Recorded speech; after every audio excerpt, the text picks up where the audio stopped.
শুভরাত্র। অশেষ ধন্যবাদ জানাচ্ছি আমাদের আলোচিত মানুষ হিসেবে এখন উপস্থিত আছেন আমাদের ম্যাজিক কাপের স্বনামধন্য প্রোভাইডার নয়ন ভাই। আপনাকে আমি ধন্যবাদ জ্ঞাপন করছি আমার ব্রাইটিং সানডে নাইট চ্যানেল এবং জাতীয় পত্রিকা দৈনিক আছে আলোচিত সকাল থেকে আমি সাংবাদিক ফরাদ আপনার সঙ্গে আছি। আমিও ধন্যবাদ জানাচ্ছি আপনাকে এবং আপনার পরিবারের সকল সদস্য। নয়ন ভাই, আমি আপনার কাছে জানতে চাচ্ছি আপনার এই স্বনামধন্য প্রতিষ্ঠানটি আছে কত বছর হয়েছে? আমার এই প্রতিষ্ঠানের বয়সে এখানে আজকে 2.5 মাস পর্যন্ত চলতেছে। আমি যদি চ্যানেল থেকে বলি তাহলে বলবো যে নয়ন ভাই ওয়াজ নট বিল্ডিং নিলে নয়ন ভাই কিন্তু এই দিনে তৈরি হয় নাই, হাঁটিয়ে পা করে কিন্তু 2.5 মাস পার করে দিয়েছে। ম্যাজিক কাফে এত সুন্দর নামকরণটা কীভাবে রাখলেন এই কথাটা চ্যানেলে তুলে ধরবেন। আমি সাংবাদিক পড়াতে আপনার সঙ্গে আছি। নয়ন ভাই, দেখেন আমাদের যে খাবারগুলো দেখতেছেন এর ভিতরে আছে চাল ভাজা, তিল ভাজা, বাদাম ভাজা, নাড়ু। এগুলো আমরা মেহমান আসলেই তাদের সামনে এটা সার্ভ করি।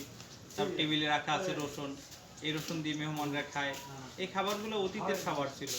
দাদা বাড়ি নানা বাড়ি ছোটবেলায় গেলে চুলার পিঠের খাবার ছিল সকালবেলা ফার্স্ট টাইম নাস্তা। আর এগুলো তো মানুষ হারাই ফেলাইছে, এখন আর কেউ করেও না, খায়ও না। আর আমি সেগুলো আপনাদের সামনে উপস্থাপন করছি। আর তার পাশাপাশি 1 কাপ দুধের ঘন মালাই মাখা চা। ম্যাক্সিমাম মেহমানদেরই এটা খুব মনোমুগ্ধকর একটি খাবার। তাদের কথা বলতেছি, আমার নিজের থেকে না।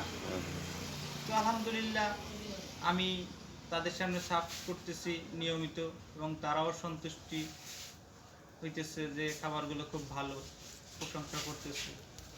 আমি টাইমে একটি কথা বলবো যে প্রশাসন থেকে শুরু করে কিন্তু তৃণমূল থেকে শুরু করে আপমন পর্যায়ে মানুষ কিন্তু আপনার এখানে আসে। এটার জন্য আপনাকে অসংখ্য ধন্যবাদ। যে কথাটা আমি তুলে ধরবো যে এখন আপনাদের আপনার বেচাকেনা কেমন চলছে এই কথাটা চ্যানেলে তুলে ধরুন। আমি সাংবাদিক পড়াতে আপনার সঙ্গে আছি। যে আলহামদুলিল্লাহ সন্তুষ্টজনক। আমি প্রতিদিন যতটুকু টার্গেট নিয়ে শুরু করি আলহামদুলিল্লাহ এই খাবারটা টাইমের ভিতরে, আমাদের টাইম হচ্ছে বিকাল 5টা থেকে রাত 11টা, এর ভিতরে শেষ হয়ে যায়। শুকরিয়া আল্লাহর কাছে যে আমার টার্গেট আহামরি বেশি না, স্বল্প টার্গেট শেষ হয়ে যায় প্রতিদিন। এর জন্য আমি বলবো যে পাশ্চাত্য দার্শনিক রাষ্ট্রিক বলিয়াছেন এই পৃথিবীতে মানুষের 3টি কর্তব্য রয়েছে। একটা হচ্ছে ডিউটি টু গড, তুমি আল্লাহর হুকুম মেনে চলো। প্রথমে আপনি আল্লাহ তাআলার সন্তুষ্ট জ্ঞাপন করেছেন। দ্বিতীয় উক্তিতে রাষ্ট্রিক তার দ্বিতীয় উক্তির মধ্যে বলেছেন ডিউটি টু ম্যানকাইন্ড, অর্থাৎ মানব সেবা একটি মহৎ গুণ, তার সাথে আপনি মানব সেবা করছেন।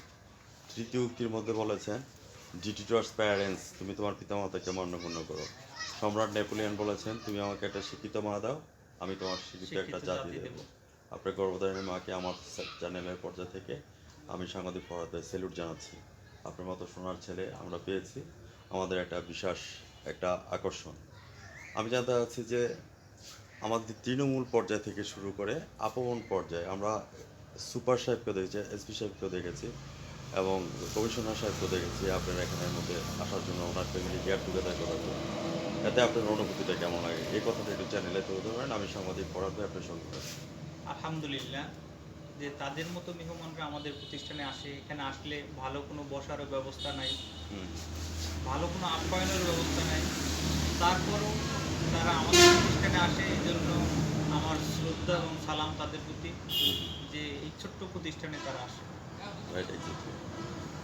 তো সর্বোপরি কথা হয়েছে যে আমি এই ছোট্ট কুঁড়েঘরের ভিতর থেকে আমি সর্বোচ্চ সেবাটা আমি তাদেরকে দেওয়ার জন্য প্রস্তুত সবসময়ের জন্য, এবং আমার ভালোবাসা এভারেস্টের মতো।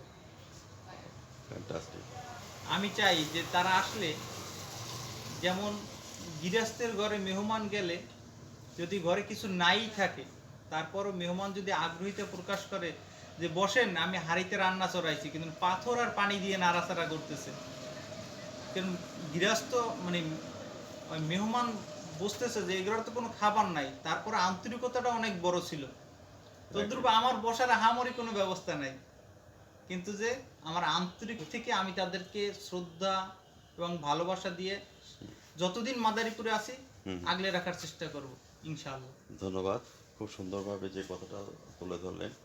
আমাদের কোনো এক সাহাবি এরকমভাবে বাচ্চা যখন কান্নাকাটি করছিলেন তখন উনি হাড়ির মধ্যে পাথর ইয়ে করছিলেন, সান্ত্বনা দিচ্ছিলেন যে ছেলে মেয়েকে। তারা তো মনে করছে যে মা রান্না বান্না করছে। যাক, এই যে একটা উদাহরণ এক্সাম্পল দিয়েছেন, এটার জন্য মেনি মেনি থিংস। আমার চ্যানেলের পক্ষ থেকে আমি সাংবাদিক ফরাজ ভাই আপনার সঙ্গে আছি। এখান থেকে কি আপনাদের হোম ডেলিভারি কিছু জিনিস যায় কিনা বা পার্সেল করে নিয়ে যায় কিনা, হ্যাঁ, এই মেহমানরা জিনিসটা যারাই জানবো। আসে তারাই খাবার পছন্দ হওয়ার পর কম বেশি এখান থেকে বাসার জন্য নিয়ে যায়। ঠিক আছে। আর আমরা এই সকল খাবারই পার্সেল দিয়ে থাকি, চা থেকে শুরু করে সব কিছু। যেমন আমাদের এক কাপ চা, এক বাটি চাল ভাজা, এক পিস পোড়া রুটি, এগুলো সব কিছুই পার্সেল যায়। এই থিমটা এত সুন্দর আকর্ষক থিম, এই থিমটা কীভাবে আপনার মধ্যে আসলো, এই কথাটা একটু চ্যানেলে তুলে ধরবেন। দেখেন, বিভিন্ন বড় বড় রেস্টুরেন্ট দেখছি, তাদের ডেকোরেশন দেখলে অনেক সময় চমকে যাওয়া লাগে যে এত লক্ষ লক্ষ কিংবা কেউ কোটি টাকারও ডেকোরেশন করে, রাইট, কিন্তু তাদের যে খাবারগুলো, সেই খাবারগুলো দেখা যায় বিভিন্ন দেশ থেকে সংগ্রহ করা। Right, exactly. আর আমি চেষ্টা করছি যে আমি ছোট্ট একটা কুড়িয়ে ঘর করবো, এর ভিতরে আমি কিছু ইউনিক খাবার তৈরি করব, যে খাবারগুলো অতীতে ছিল বর্তমানে নাই। Right, exactly. আর সেই জন্যই আমি অতীতের খাবারগুলো থেকে বাইছে এই খাবারগুলো আমাদের নেওয়া।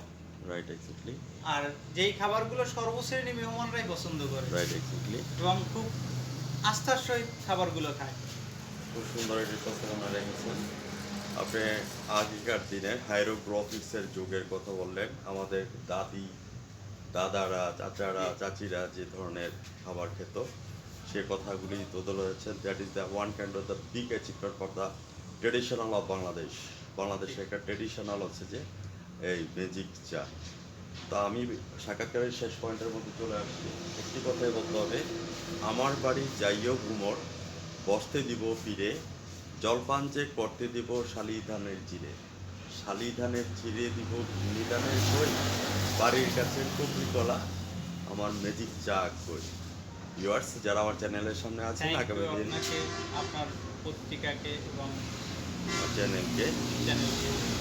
ভিউয়ার্স যারা আমার চ্যানেলের সামনে আছেন, আগামী দিন সকাল 9:15 আমার চ্যানেল থেকে আমাদের নয় ভাই সাক্ষাৎকারটি দেখে নেবেন www.rightnews29.com এবং আমাদের টিভি নেটওয়ার্কিং থেকে দেখে নেবেন। এবং জাতীয় পত্রিকা দৈনিক আজকের আলোকিত সকাল থেকে আমি সাংবাদিক ফরাদ ভাই বিদায় রেখে টানছি। নয়ন যেরকম চোখের নয়ন আমাদের তারা হয়ে থাকবে। আমার দরখাস্ত রইল আমার প্রতি এবং সকল মেহমানদেরকে আমার পক্ষ থেকে দাওয়াত রইল, আপনারা ম্যাজিকতে আসবেন, চা খাবেন, আনন্দ করবেন। আমি আপনাদের সাথে সবসময়ের জন্য আনন্দ ভাগাভাগি করে নেওয়ার জন্য প্রস্তুত। আসসালামু আলাইকুম রহমতুল্লাহ। মোবাইল নাম্বার আর অ্যাড্রেসটা বলে দেন দূর দূরান্ত থেকে মানুষ আসার জন্য। ম্যাজিক চায়ের ম্যাজিক চায়ের corner, Madaripur truck stand, LGD office সংলগ্ন, জসকোডের পশ্চিম পাশে। Mobile number mobile number 011913023030। Viewers আপনারা শুনলেন, আপনারা আজও চলে আসবেন ম্যাজিক চায়ের কর্নারে।